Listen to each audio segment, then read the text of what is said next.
पार्थ श्रीवास्तव।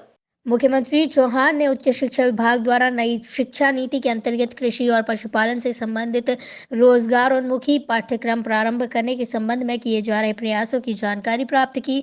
उच्च शिक्षा मंत्री डॉक्टर यादव ने कोरोना काल में उच्च शिक्षा की व्यवस्थाओं और इस वर्ष आगामी परीक्षाओं को देखते हुए किए जा रहे प्रबंधों की भी जानकारी ली। हमको समय समय अभी से तैयारी करना पड़ेगी कि आने वाले समय में ये जो विश्वविद्यालय का स्वरूप समाप्त होने के बावजूद भी गुणवत्ता में शिक्षा में कोई कॉम्प्रोमाइज़ नहीं करें। मुझे इस बात को बताते हुए खुशी होती है कि माननीय मुख्यमंत्री जी ने कहा कि आप बिल्कुल इसमें आगे बढ़े, जनता के भी सुझाव लें और अपने शासन के लेवल पे जो जो हम कर सकते हैं वो सब काम करते हैं।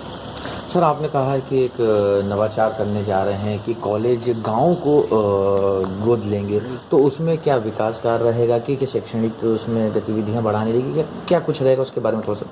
ये गांव के अंदर जो हमने बात कही है वो परिपूर्ण रूप से रहेगा। आमतौर पे अभी तक एनएसएस की कोई यूनिट जाती थी, वो पर्टिकुलर छोटा मोटा कोई सेवा का काम करती थी, लौट कर जाती थी।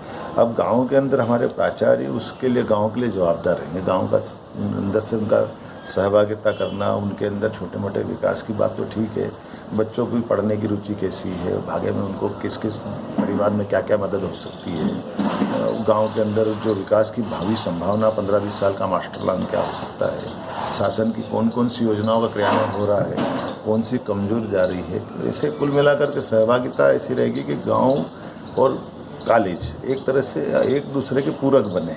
तो जवाबदारी के साथ और शासन से उस बारे में पर्याप्त ध्यान देकर के इस बात को गौर किया जाएगा कि ये औपचारिकता या कर्मकांड ना हो जाए। ये उसकी अंदर की आत्मा है कि हम एक दूसरे के पूरक बने।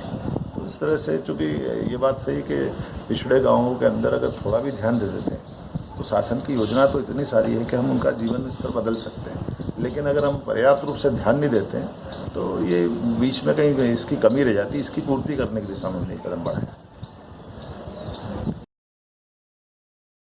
रतनगढ़ टाइम्स में फिलहाल इतना ही। मुझे दीजिए इजाजत। नमस्कार।